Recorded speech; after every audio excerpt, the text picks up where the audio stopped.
Jordan, it's great to have you here. Welcome. Thank you. Nice to be here. What was your initial? We've seen not just Qualcomm headlines, but now possibly a private equity involvement with Intel. I don't want to say the vultures are circling because that would be unkind, but the bids are circling. Let's say that. Yeah, I think you're going to continue to hear or see headlines just in the coming days and weeks. You've already seen them in the past about options Intel may have, either with strategic partners, splitting businesses, spinning off businesses. I mean, they're just basically taking a look at everything but, out there to improve their current, business situation and their options going forward. But again, a lot of that, I think, is just noise and doesn't make a lot of sense. And that's kind of what I was saying this morning as it relates to Qualcomm buying the entire company. I just don't see that as likely or a good strategic fit.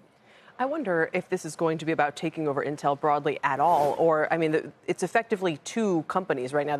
Part that makes their own chips. There's a foundry that wants to make chips for other people. Which one of those businesses do you think bidders are most interested in? Or even as the company says they're not doing this, if they were to spin one out, which one would it be? Well, I think there's a lot of uncertainty and risk associated with the manufacturing or foundry business. First of all, it's heavily dependent upon Intel's own volumes of chips that they sell, which they've been losing market share and struggling.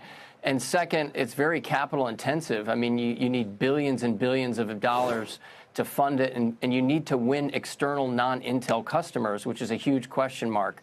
And you're going up against the best in Taiwan Semi. I think there's a lot of value in the design business, which is for PCs and data centers, and that's where there's pieces that companies would want.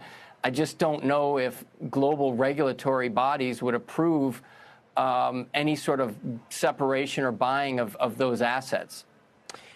Obviously, I mean, at this point, it's such of national strategic interest. The weirdness with Intel is, in order to be more competitive, they also would have to rely basically on Taiwan to do the same thing it's been doing for other major chip makers. But it's clear from what the U.S. is doing that they don't want to see it go that direction.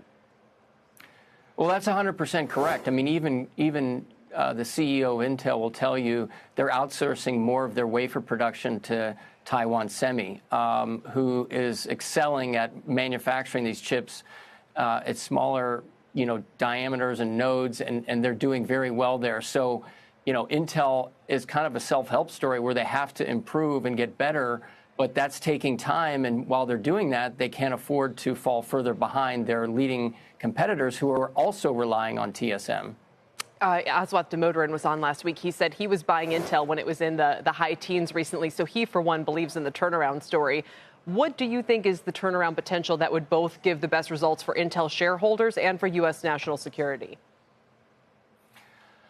Well, that's a great question. I mean, I think, again, Intel has to prove to investors and their customers that they can get this, improve their execution and put out products that are better than their competitors. And a lot of that starts within Intel.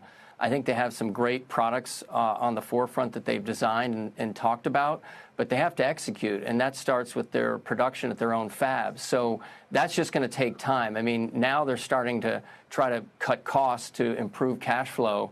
But more importantly, Pat Gelsinger, the CEO, talks about 5 nodes in 4 years. And that's really what it comes down to, getting those new leading edge nodes up and producing at good yields where they can start manufacturing these products that customers want over their competitors. But again, time will tell, and the market, their competitors aren't standing still.